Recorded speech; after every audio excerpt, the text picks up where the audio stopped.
आज हम संपत्ति यानी वेल्थ बनाने के सफर पर एक गहरी नजर डालने वाले हैं। हमारे पास एक बिजनेस कोच के साथ हुई बातचीत के कुछ बहुत ही दिलचस्प हिस्से हैं जो इस पूरे सफर का कह सकते हैं खाका खींचते हैं। बिल्कुल। और ये सिर्फ पैसा कमाने की बात नहीं है, ये उस मानसिकता, उस रणनीति और उस विरासत की बात है जो असल में मायने रखती है। सही कहा। हम शून्य से शुरू करके पहले 1 करोड़ तक पहुंचने की जो मुश्किल चढ़ाई है, वहां से लेकर पीढ़ियों तक चलने वाली संपत्ति बनाने की कला को समझने की कोशिश करेंगे। बिल्कुल। और मुझे लगता है कि ये चर्चा बहुत जरूरी है क्योंकि अक्सर वेल्थ क्रिएशन को सिर्फ नंबरों का खेल समझ लिया जाता है। हाँ, इतने करोड़ का टर्नओवर, इतना प्रॉफिट, वही। लेकिन जो सोर्स हमारे पास है वो इस बात पे जोर देता है कि ये नंबरों से पहले एक मानसिकता का खेल है। अच्छा। किसी को जमीन से उठाकर आसमान तक पहुंचाने वाली सोच क्या होती है, वो पहला सबसे मुश्किल कदम कौन सा है जहां ज्यादातर लोग हार मान लेते हैं। और जब दौलत बन जाती है तो उसे गंवाने से कैसे बचाया जाए ताकि वो सिर्फ एक पीढ़ी की कहानी बनकर ना रह जाए। चलिए इस पूरे चक्र को परत दर परत खोलते हैं। चलिए शुरू करते हैं। तो सबसे पहली और सबसे बड़ी दीवार, पहला 1 करोड़। चार्ली मंगर का एक बहुत मशहूर कथन है कि पहले $1 लाख कमाना ही सबसे मुश्किल काम है। हाँ, उसके बाद सब आसान हो जाता है। बिल्कुल। भारतीय संदर्भ में देखें तो ये पहला 1 करोड़ रुपए है। ऐसा क्यों है? सोर्स कहता है कि इस मुकाम तक पहुंचते पहुंचते, कहते हैं ना, चप्पलें घिस जाती हैं। हाँ, चप्पलें घिस जाती हैं। ये सिर्फ एक कहावत नहीं, ये उस संघर्ष को दिखाता है जो 0 से 1 तक आने में लगता है। और ये संघर्ष सिर्फ मेहनत का नहीं है बल्कि अपनी सोच को बदलने का भी है। सोच को बदलना। हाँ, हमारे सोर्स में एक घी के व्यापारी का बहुत सटीक उदाहरण दिया गया है। अच्छा। उनका व्यापार 100 करोड़ का था, लेकिन वो खुद को फंसा हुआ महसूस कर रहे थे। 100 करोड़ के व्यापार में भी? हाँ, वजह वो आज भी दिन के 200 फोन कॉल खुद खाते थे, हर छोटी बड़ी चीज में शामिल होते थे। मतलब उनका शरीर तो 100 करोड़ के बिजनेस में था, लेकिन दिमाग वो अभी भी एक छोटे दुकानदार की तरह काम कर रहा था। ये तो बहुत दिलचस्प बात है। मतलब वो बिजनेस को चलाने में इतने व्यस्त थे कि बिजनेस को बढ़ाने के बारे में सोच ही नहीं पा रहे थे। बिल्कुल। ये क्लासिक ट्रैप है ना, जहां उद्यमी अपने ही बनाए काम में कैद हो जाता है। सही कहा। आखिर ऐसा क्या है जो इतने सफल लोगों को भी आगे बढ़ने से, मतलब चीजों को छोड़ने से रोकता है? देखिए, ये असल में एक पहचान का संकट है। कई सालों तक उनकी कीमत इसी बात से जुड़ी होती है कि वो हर काम को सबसे बेहतर तरीके से करते हैं। जब उन्हें काम करने वाले से एक रणनीतिकार बनना पड़ता है तो उन्हें दूसरों पर खुद से ज्यादा भरोसा करना पड़ता है, जो बहुत मुश्किल है। हाँ, ये तो है। सोर्स बताता है कि असली रुकावट बाजार में नहीं बल्कि उद्यमी के दिमाग में होती है। 100 करोड़ का व्यापार आपको 1000 करोड़ तक नहीं ले जा सकता अगर आपकी सोच 1 करोड़ वाली ही है। तो फिर जो इंसान आज सच में शून्य पर खड़ा है, उसके लिए क्या रास्ता बताया गया है? हमारे सोर्स मटेरियल में 4 बहुत साफ कदमों का जिक्र है। पहला है अपनी पहचान को बदलना। मैं करोड़पति बनना चाहती हूं की जगह मैं करोड़पति हूं की पहचान अपनाना। ये सिर्फ शब्दों का हेरफेर तो नहीं लगता? नहीं, बिल्कुल नहीं। ये मनोवैज्ञानिक स्तर पर बहुत गहरा बदलाव है। ये एक इच्छा से एक निर्णय की तरफ बढ़ना है। जब कोई अपनी पहचान बदलता है तो उसके एक्शंस, उसकी आदतें, उसके फैसले, हाँ, उसके फैसले खुद ब खुद उस पहचान के साथ जुड़ने लगते हैं। दूसरा कदम इसी से जुड़ा है, साइड हसल। साइड हसल मतलब अपनी मौजूदा नौकरी के साथ सुबह शाम कुछ और शुरू करना। सीधे नौकरी छोड़ देना एक बहुत बड़ा जुआ हो सकता है, खासकर जब आपके पास कोई सेविंग्स ना हो। आजकल ये शब्द बहुत फैशनेबल हो गया है, लेकिन हाँ, हर कोई कर रहा है। हाँ, तो इसका सही मतलब क्या है? क्या ये सिर्फ थोड़े एक्स्ट्रा पैसे कमाने के बारे में है या इसका कोई बड़ा मकसद है? बहुत अच्छा सवाल है। सोर्स के मुताबिक एक अच्छा साइड हसल वो है जिसमें आपके मुख्य व्यवसाय बनने की क्षमता हो। अच्छा। इसका मकसद सिर्फ महीने के 5-10 हजार रुपए कमाना नहीं, बल्कि एक ऐसे आइडिया को टेस्ट करना है जिसे आप भविष्य में बड़ा कर सकें। ये एक तरह का सेफ्टी नेट है। जो आपको बिना बड़ा जोखिम लिए एक्सपेरिमेंट करने की आजादी देता है। बिल्कुल। ठीक है, तो पहचान बदल गई, साइड हसल से एक रास्ता बना। तीसरा कदम, ये मुझे थोड़ा विवादास्पद लेकिन बहुत व्यवहारिक लगा। बताइए। किसी सफल व्यक्ति को ढूंढकर उसके बिजनेस मॉडल को अपनाना। पर क्या इसमें एक सस्ता नकलची बनने का खतरा नहीं है? हाँ। सोर्स इसे इंटेलिजेंट मूव कहता है, अंधी नकल नहीं। इन दोनों में क्या फर्क है? फर्क बहुत बड़ा है। अंधी नकल का मतलब है कि आप किसी के प्रोडक्ट या सर्विस को हूबहू कॉपी कर लें। ओके। इंटेलिजेंट मूव का मतलब है कि आप उसके पीछे के सिस्टम और रणनीति को समझें। वो ग्राहकों तक कैसे पहुंच रहा है, उसकी प्राइसिंग क्या है, वो कौन सी समस्या सुलझा रहा है। अच्छा, मतलब ब्लूप्रिंट को समझना। हाँ, आप उस ब्लूप्रिंट को लेकर अपनी समझ और अपने बाजार के हिसाब से उसमें सुधार करते हैं। किसी ने पहिया पहले ही बना दिया है, आपको दोबारा बनाने की जरूरत नहीं। आप बस उसे अपनी गाड़ी में लगाइए और आगे बढ़िए। और चौथा कदम है बाजार के प्रति जागरूकता। ये सुनने में तो बहुत आसान लगता है, लेकिन असल में शायद सबसे मुश्किल यही है। बिल्कुल। इस बातचीत में कोच ने अपना ही एक जबरदस्त उदाहरण दिया। हाँ? कोविड आने से ठीक पहले उन्होंने अपने फिजिकल ट्रेनिंग बिजनेस को पूरी तरह ऑनलाइन ले जाने का फैसला किया। अरे वाह! उस वक्त लोग ऑनलाइन सीखने के लिए उतने तैयार नहीं थे, लेकिन उन्हें ये ट्रेंड आता हुआ दिख रहा था। तो नतीजा क्या हुआ? नतीजा ये हुआ कि जहां वो पहले महीने के 5-7 लाख रुपए कमा रहे थे, ऑनलाइन जाते ही 1 महीने में उन्होंने 1.25 करोड़ रुपए कमाए। 1 महीने में? 1 महीने में। ये किस्मत नहीं थी, ये उस ट्रेंड को पहचानने की क्षमता थी जो बाकी लोगों को महामारी आने के बाद समझ में आया। ये प्रोएक्टिव होने की ताकत है।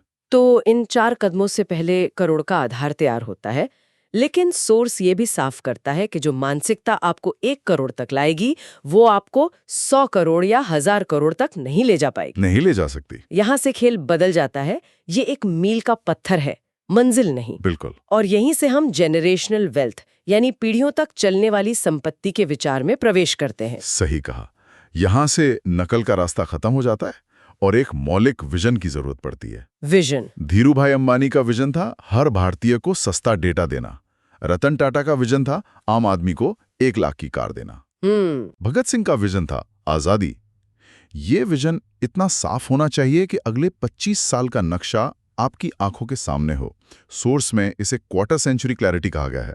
25 साल की स्पष्टता। हाँ, जिनके पास ये 25 साल की स्पष्टता होती है, वही कुछ ऐसा बना पाते हैं जो उनके बाद भी जिंदा रहता है। और इस विजन के साथ एक और चीज जुड़ी है, जीरो कॉम्प्रोमाइज की नीति। हाँ। रतन टाटा का वो उदाहरण बहुत शक्तिशाली है, जब उन्होंने पाकिस्तान को टाटा ट्रक बेचने के लिए मना कर दिया और कहा, मैं देश नहीं बेच सकता। हाँ, मैं देश नहीं बेच सकता। ये बहुत बड़ी बात है। लेकिन एक आम बिजनेस मालिक के लिए जो अभी उतना बड़ा नहीं है, उसके लिए जीरो कॉम्प्रोमाइज का क्या मतलब है? बहुत जरूरी सवाल है। उसके लिए तो हर ग्राहक, हर सौदा जरूरी होता है। देखिए, जीरो कॉम्प्रोमाइज का मतलब हर सौदे को मना करना नहीं है। इसका मतलब है अपने मूल्यों पर कोई समझौता ना करना। मूल्यों पर? हाँ। आपके बिजनेस का मूल सिद्धांत क्या है? वॉलमार्ट का उदाहरण लीजिए। सैम वॉल्टन का एक ही मूल सिद्धांत था, ग्राहक का पैसा बचाकर उसकी जीवन शैली को बेहतर बनाना। वो अपनी टीम को रोज यही याद दिलाते थे। अगर कोई सौदा इस मूल्य के खिलाफ जाता तो वो उसे नहीं करते, चाहे उसमें कितना भी फायदा हो। तो छोटे बिजनेस के लिए इसका मतलब हो सकता है कि क्वालिटी से समझौता नहीं करना। बिल्कुल, या ग्राहकों से झूठ नहीं बोलना। यही मूल्य आगे चलकर आपकी विरासत बनते हैं। पर इसी विरासत को अगली पीढ़ी तक पहुंचाना, वो सबसे बड़ी चुनौती है। एक आंकड़ा मुझे चौंका गया कि 70% अमीर परिवार दूसरी पीढ़ी तक आते आते अपनी सारी दौलत गंवा देते हैं। और 90% तीसरी पीढ़ी तक। ये तो बहुत भयानक है। ये सच है, और इसकी वजह खराब निवेश नहीं बल्कि मूल्यों का हस्तांतरण न हो पाना है। अच्छा। पहली पीढ़ी संघर्ष और जमीनी हकीकत को समझती है, लेकिन दूसरी और तीसरी पीढ़ी वो तो चांदी का चम्मच लेके पैदा होती है। हाँ, उन्हें पैसे की कीमत का अंदाजा नहीं होता। बिल्कुल।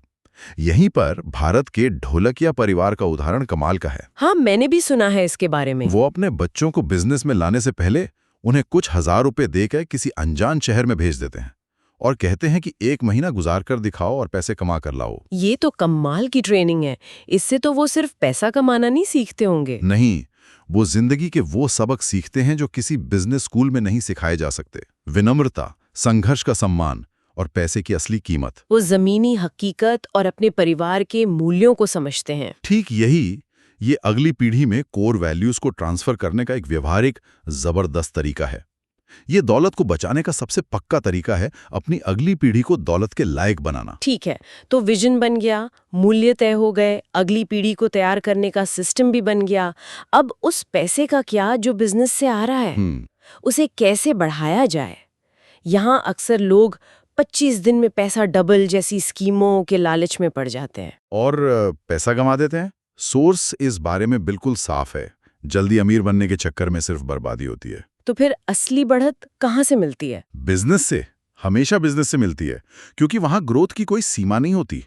आप अपने निवेश को एक साल में 20-30% बढ़ा सकते हैं, लेकिन बिजनेस को आप 200% या 2000% भी बढ़ा सकते हैं। बात तो सही है। ऑनलाइन कोर्स का ही उदाहरण लें। उसे बनाने में 50-60 हजार रुपए का खर्च आया, लेकिन कुछ ही महीनों में उसने 10-15 लाख रुपए कमा कर दिए। तो यहाँ सबसे बड़ा निवेश पैसे का नहीं, बल्कि सीखने और स्किल्स का था। बिल्कुल, जिसका रिटर्न असीमित हो सकता है। लेकिन हर कोई अपना सारा पैसा सिर्फ बिजनेस में तो नहीं लगा सकता। थोड़ा डाइवर्सिफिकेशन भी जरूरी है। जरूरी है, बिल्कुल। तो अगर बिजनेस के अलावा निवेश करना हो तो उसके लिए भी एक मॉडल दिया गया है, खास तौर पे जब आपके पास बड़ी रकम हो, मान लीजिए 100 करोड़। हाँ, और ये मॉडल बहुत दिलचस्प है, क्योंकि ये दौलत बनाने के लिए नहीं, बल्कि बनी हुई दौलत को बचाने और धीरे धीरे बढ़ाने के लिए है। अच्छा, बचाने के लिए? क्या है ये मॉडल? मॉडल है 40% रियल एस्टेट में, 20% सोने में, 10% लिक्विड फंड जैसे एफडी और बाकी 30% लंबी अवधि के लिए स्टॉक्स में। चलिए इसे थोड़ा खोलते हैं। 40% रियल एस्टेट, ये कुछ लोगों को बहुत ज्यादा लग सकता है। इसका मुख्य तर्क है स्थिरता। रियल एस्टेट और सोना, जो 20% है, दोनों को बाजार के उतार चढ़ाव के खिलाफ एक लंगर की तरह देखा जाता है। एक सेफ्टी नेट की तरह। हाँ, ये आपके पोर्टफोलियो का वो हिस्सा है जो आपको रात में सुकून की नींद देता है। और 10% लिक्विड फंड? वो इसलिए ताकि कोई इमरजेंसी या कोई बड़ा मौका आए तो आपके पास तुरंत कैश उपलब्ध हो। और जो 30% स्टॉक्स में है, वो आपके पोर्टफोलियो का ग्रोथ इंजन है, जो असल में दौलत को महंगाई से ज्यादा तेजी से बढ़ाएगा। बिल्कुल। तो ये सुरक्षा और ग्रोथ का एक संतुलित मिश्रण है। ये समझ में आता है। और ये सब एक उद्यमी की सोच से ही जुड़ा है। मुझे वो लद्दाख घूमने के व्यापारियों वाला किस्सा बहुत पसंद आया। हाँ, वो कमाल का है। वो 15 दिन की छुट्टी पर गए और जब वापस आए तो देखा कि उनकी गैर मौजूदगी में उनका बिजनेस और बढ़ गया था। ये तो हर बिजनेस मालिक का सपना है। सपना है, लेकिन ये अपने आप पूरा नहीं हुआ। यात्रा पर जाने की मजबूरी ने उन्हें वो काम करने पर विवश किया जो वो सालों से टाल रहे थे। जैसे कि एक सिस्टम बनाना, टीम को जिम्मेदारियां सौंपना और खुद को रोजमर्रा के कामों से बाहर निकालना।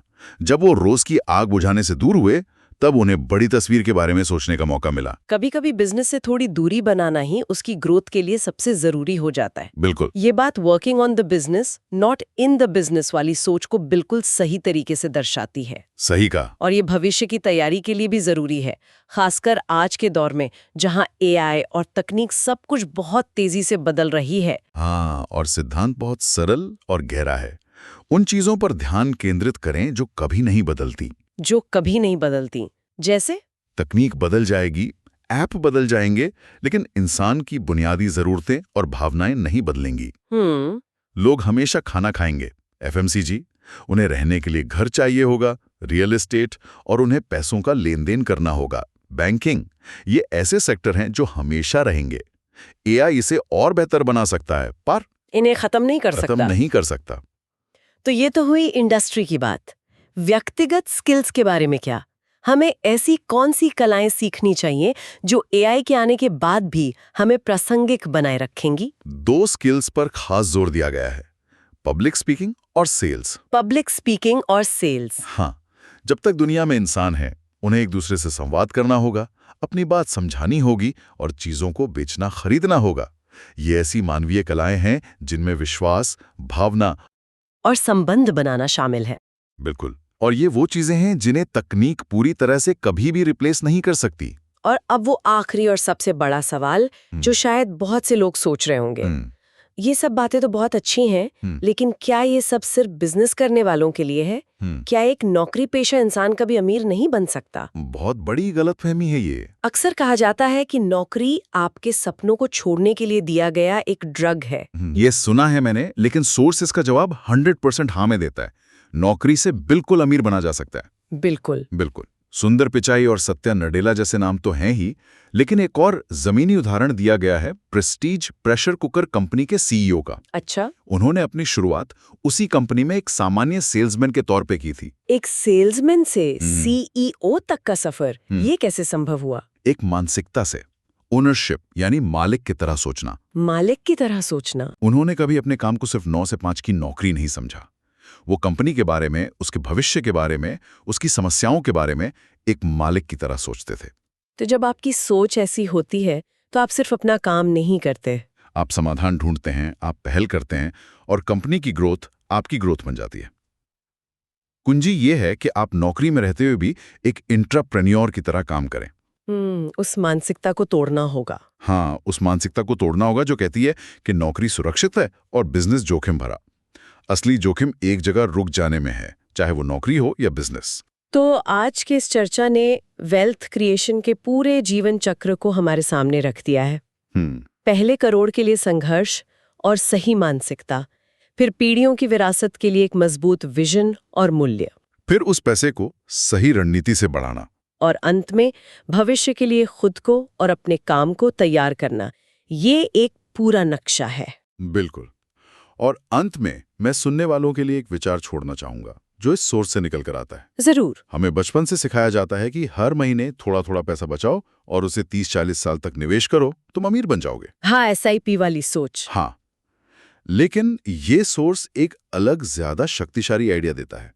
वो कहता है कि छोटी छोटी रकम बचाने पर ध्यान केंद्रित करने से कहीं ज्यादा बेहतर है कि आप अपनी कमाई की क्षमता को कई गुना बढ़ाने में अपना समय और ऊर्जा निवेश करें। तो सोचने वाली बात यह है, क्या हम पैसे बचाने के खेल में इतने उलझ गए हैं कि हम अपनी कमाई की क्षमता बढ़ाने के असली खेल को ही भूल गए हैं?